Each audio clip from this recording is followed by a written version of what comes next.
Vamos a hablar de las leyes de los gases, un estado importante de los fluidos, y importante también hablar de las variables que intervienen en los gases. Se llaman variables macroscópicas que yo puedo medir con un instrumento de medida a simple vista. Por ejemplo, la presión, que va a estar denotada con una P mayúscula, esa se va a medir en atm, que significa atmósferas.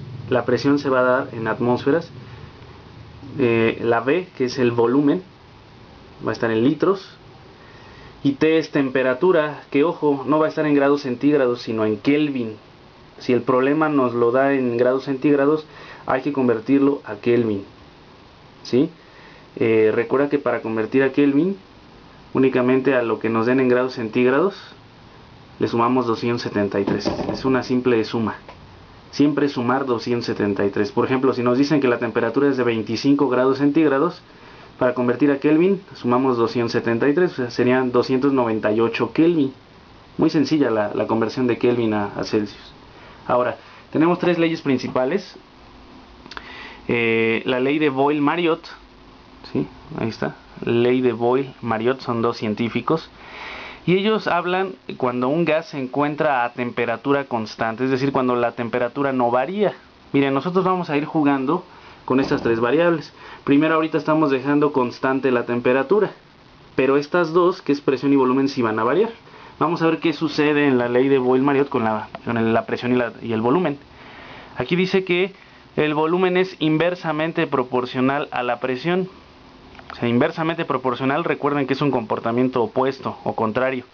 O sea, que si una aumenta, la otra disminuye, o viceversa, si una disminuye, la otra aumenta. Entonces, lo que está diciendo aquí es que a mayor volumen es porque hay menos presión, o menor volumen es porque hay más presión. Miren, en el dibujo se puede entender muy bien.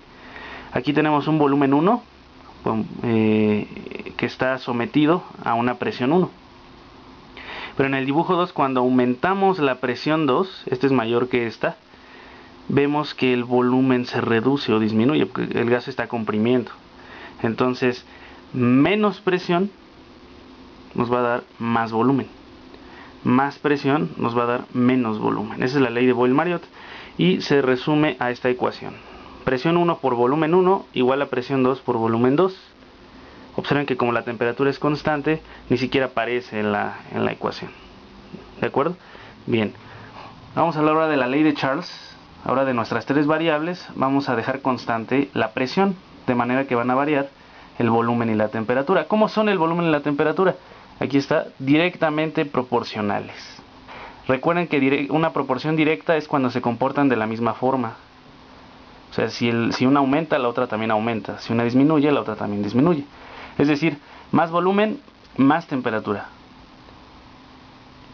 Menos volumen, menos temperatura. Esto es aquí en el dibujo, creo que viene explicado. Miren, aquí tenemos un volumen 1 de un gas que se somete a cierta temperatura, una temperatura 1. Pero ¿qué sucede si aumentamos la temperatura?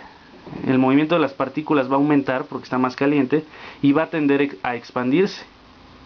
Los gases calientes tienden a ocupar más espacio. Entonces vean, menos temperatura, menos volumen.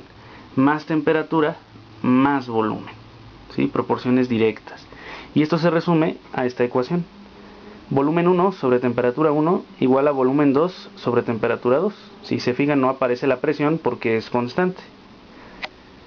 Bien, ahora hablemos de la ley de Gay-Lussac, que es cuando dejamos el volumen constante. Nos faltaba dejar el volumen constante. Entonces va a variar la presión y la temperatura. ¿Cómo son? La presión y la temperatura van a ser directamente proporcionales. Otra vez, tienen el mismo comportamiento. Más temperatura, más presión. Menos temperatura, menos presión. Por ejemplo, la olla express, ¿no? Si nosotros la calentamos más, pues va a aumentar la presión dentro de ella. Cuando apagamos la estufa, disminuye la temperatura y por lo tanto disminuye la presión. Aquí está el ejemplo, ¿no? Ojo, el volumen es constante. Si se fijan, el émbolo no va a subir ni va a bajar. Entonces, a cierta temperatura 1, aquí que parece un reloj, bueno, es un indicador que se llama manómetro. El manómetro es un instrumento que sirve para medir la presión dentro de un tanque, ¿sí? Entonces, a cierta temperatura 1, el manómetro marca una presión 1. Pero si yo aumento la temperatura a una temperatura 2, observen cómo las moléculas tienden a expandirse, pero al no tener más espacio, pues empujan con más fuerza las paredes del recipiente, aumentando la presión a una presión 2. Entonces, menos temperatura, menos presión, más temperatura, más presión. Y esto se resume a esta ecuación. Presión 1 sobre temperatura 1 igual a presión 2 sobre temperatura 2. No aparece el volumen, puesto que es constante.